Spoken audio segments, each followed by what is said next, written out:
Morning, everybody. This is another lockdown greeting to you on the 11th of April. It's what we call Holy Saturday. It's the day after the celebrations, which began with Maundy Thursday, Good Friday yesterday, and Easter, the day of the resurrection, is still to come. And for me, in my Christian walk today, has always been one of those strange days. The incredible rush that is Holy Week, in one sense, is over.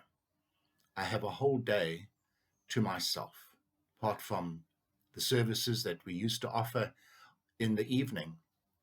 Here was a day of quiet and reflection. And I often found myself thinking, is this a day when I am joyful and happy?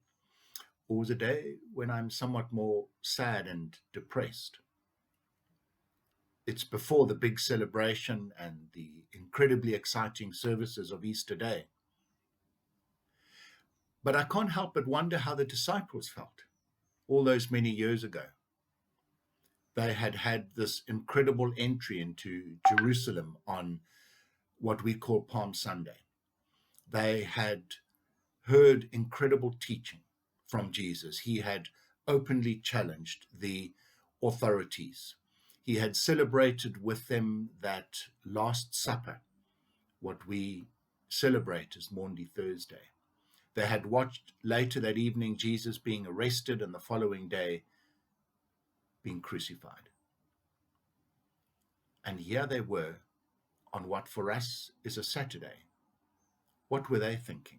Jesus, this man on whom they had pinned their hope, about whom they perhaps still had so many questions. He was dead, buried in a tomb. And in the circumstances of their own life, from their own experience, Jesus was gone, never to be seen again. Jesus would remain just as a memory. What did it mean? But God is still around. God is still in control. They perhaps were not aware of that, but they discovered it first thing on that Sunday morning.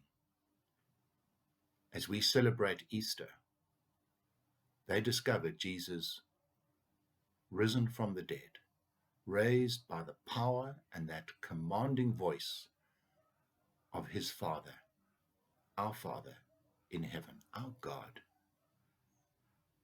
And so whatever it is that we are feeling, whatever despair, whatever questions we have in our mind, let us remember that although the day might be dark, the time might be dark, there is still a God in heaven above.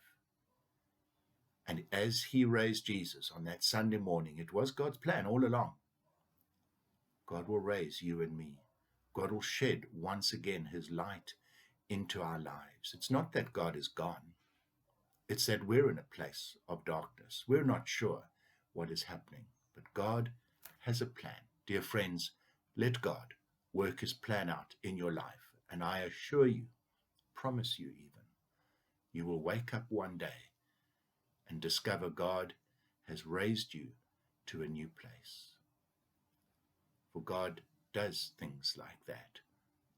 He never deserts us. He never leaves us. Have a wonderful day, and we look forward to Easter tomorrow. God bless.